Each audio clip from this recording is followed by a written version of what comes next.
Bismillahirrahmanirrahim. Air mengalir tenang di kali, ikan berenang riang gembira.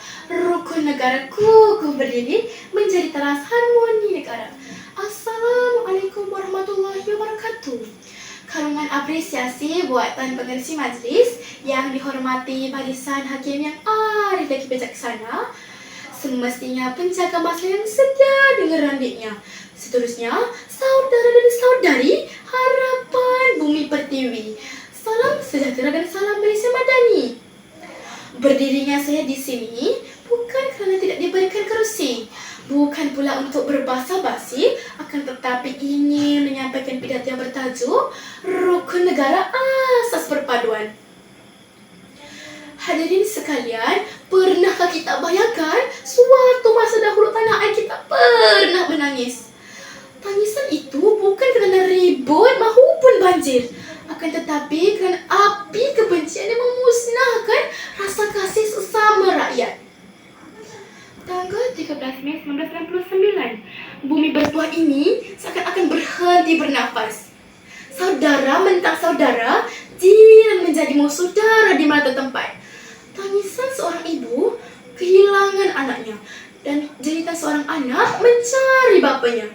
Semua itu menjadi saksi bahawa perpecahan adalah racun paling berbisa bagi sebuah bangsa.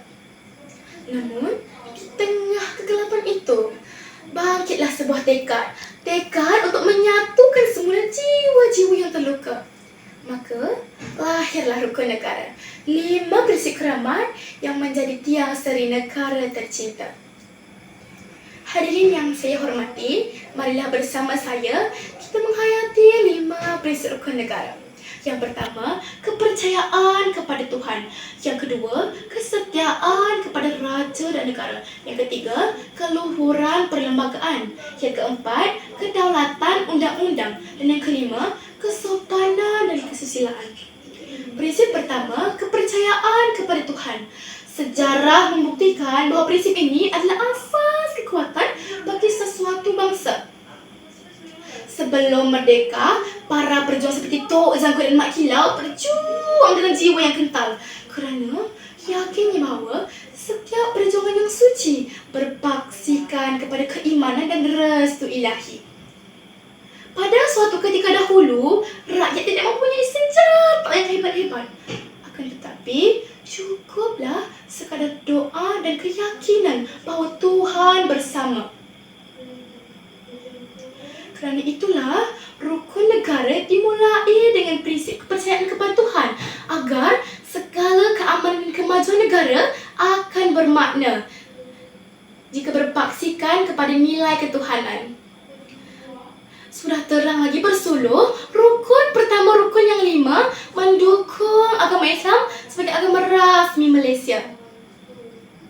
Hadirin yang saya kasihi, bayangkanlah lebih 6 dekad yang lalu, tanah air kita pernah dilanda gelora. Penjajah merampas hak, menghina maruah dan memecahkan semangat bangsa. Namun, di tengah pada sejarah itu, terbitlah sebuah sinar kesetiaan rakyat kepada raja yang menjadi payung pelindung dan kesetiaan kepada tanah tumpahnya darah yang kita cintai. Prinsip kedua ini bukan sekadar kata-kata manis, akan tetapi ia adalah darah nenek moyang kita yang rela mengorbankan jiwa dan raga demi melihat panji jalur gemilang berkibar megah. Saudara, kesetiaan bukan hanya pada bibir, tetapi pada hati dan tindakan. Apalah erti negara jika tiada kesetiaan? Apalah erti merdeka jika rakyatnya tidak teguh berdiri di belakang raja? Lihatlah sejarah. Tanpa kesetiaan, bangsa kita mungkin berpecah belah. Dan negara ini mungkin hanya tinggal nama di peta dunia.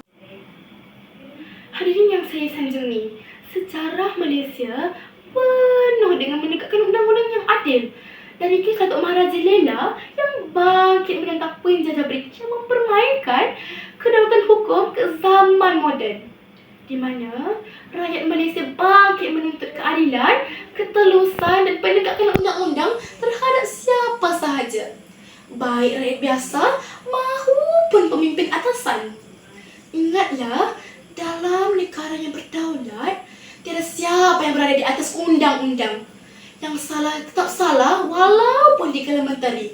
Yang benar tetap benar walaupun hanya si miskin yang berkata. Hadirin sekalian, akhir kata, marilah kita semua bersatu hati memelihara keharmonian negara.